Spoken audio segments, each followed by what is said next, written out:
Because if you can identify correctly what is happening and what is the problem, then you can easily deal with the rest of the question in 40 minutes or 50 minutes. So it doesn't mean that you must start to answer. It means you can, and must and can, it's quite different word. So you have 15 minutes where you are not allowed to enter the answer booklet, but you can continue with reading anyway. Nobody is going to penalize you for that. Just ignore what is happening around you. So, we will always start with requirements. And now the requirement was to prepare consolidated statement of comprehensive income for Alpha for the year ending December 12. So this was the only requirement. And I hope you can remember what we have done in April. So we will also show what is our financial year.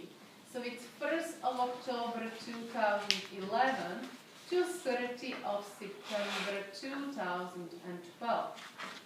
And this will be done to page 1 and also to page 2.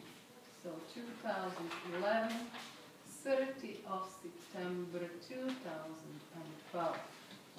So I will assign a financial year. So it's always in your viewpoint. You can always look at that and to find out whether there is any problem or not. So, we have 10 minutes left. Statement of comprehensive income of Alpha, Beta and Gamma for the year ended this September 12. So we have 3 companies, and now the question is, what is the relationship between Alpha, Beta and Gamma? So I don't see it from the question, from statements, I need to read note 1. On 1st of October 11, important, you can look at your date, and we know that it was on the first day of our financial year. So thank God it was not a midi requisition, this is good news. Alpha purchased, so now definitely I know Alpha is going to be a parent. Okay, so I can make a note, Alpha is a parent. Usually this is how he's structuring the answer, just in case he will do it somehow differently. 80% shares of Beta. So now I know Beta is subsidiary. The purchase consideration, what they paid, was as follows. So Alpha issued 32 million shares to the shareholders of Beta. So this is share, kind of share-based payment, we call it share exchange, okay? Share exchange to shareholders of Beta. The market price of Alpha share on 1st of October was 2.5. So we will measure the payment using the market value of share of Alpha. Alpha agreed to make an additional payment of 30 million to shareholders of Beta on 30 of November 13. So 12-13 in 2 years' time. Sorry, September. In 2 years' time from the date of acquisition. And it was not only postponed, but it was also contingent. And it was contingent on the post-acquisition profits of Beta reaching a specific level in the 2-year period ending September 13. So how to understand that? They will pay only and only if the profit reaches some level. So this is not a deferred consideration. Deferred would be only postponed. This is contingent. It's deferred and there is also linked to some performance. So we call it contingent consideration. The directors of Alpha assessed that the fair value of this contingent consideration was 20 million on 1st of October 11 and debited 20 million to cost of investment in beta. So at the date of acquisition, they believe the fair value of the payment, how they measured it, it was discounted future payment to a present value. This was step 1. And step 2, they calculated some probability of payment. So it's something like expected value. The good news is you do not have to do it. It will be given to you. Okay, this is not our job. We are not directors, we are accountants. We need to account for it correctly. And it was debited to cost of investment in beta. So what they did, they accounted debit, investment, and credit provision. So if it's contingent consideration, it's accounted as provision because there is uncertainty of amount. Time is okay, but we don't know the amount. At the year end, at our financial year end, they believe the value of cost of consideration has increased to 22 million because the company has most probably reached the expected profit for the year 1, so they know in the future they will have to pay. The increase in the fair value consideration was caused by the better than expected performance of beta in the post-acquisition period. The directors of Alpha made no change to the carrying value of the cost of investment in beta as a result of this reassessment. This is correct. If this reassessment goes up or down, it does not affect the cost of investment. The investment will stay like it is, but it will affect the cost of provision. So now, this is missing. We need to increase the cost of provision for consolidation purposes. We are not allowed to do anything yet.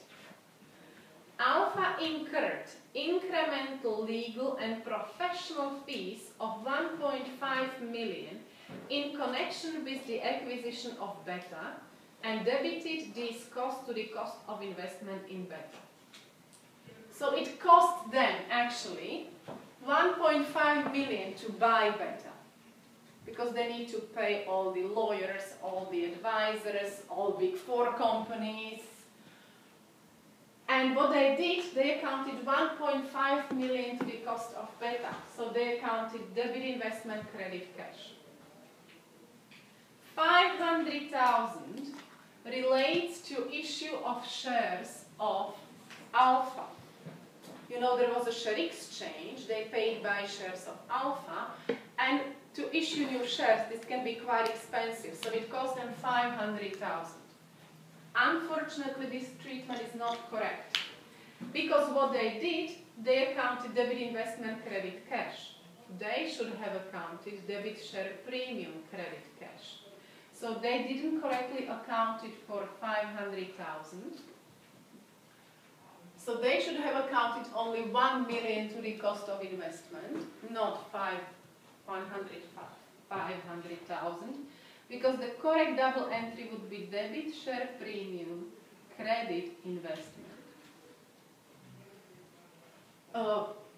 Credit, cash. This would be correct treatment. So 0.5 million. 1 million was accounted correctly, so debit, investment, credit, cash, this is okay, but only for individual level. There is a different treatment for individual financial statements and for consolidated financial statements.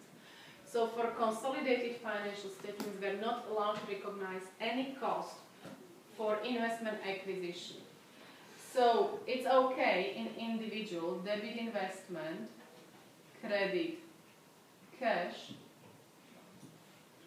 in individual, but in consolidated it will be transferred to P&L because for consolidation it should be debit, expense, credit, cash.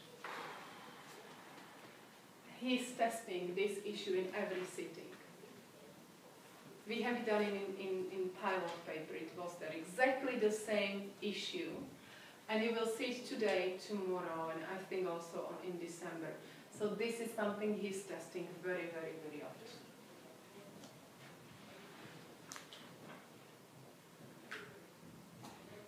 So this first paragraph is going to help us with goodwill.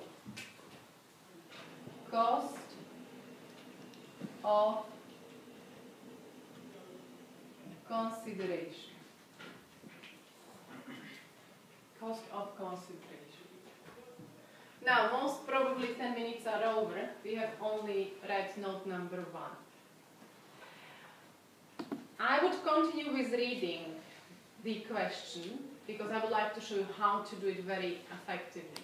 So, fair value exercise.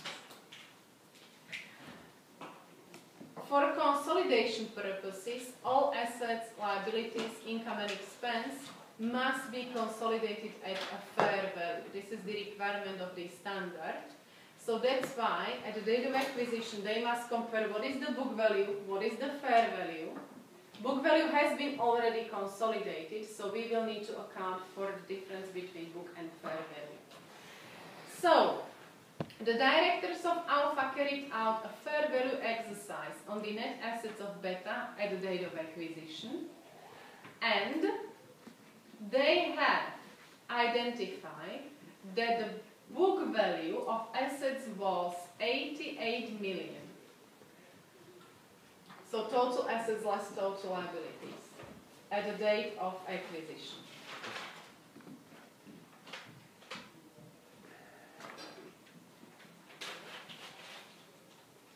So the equity of Beta in its own financial statements was 88 million.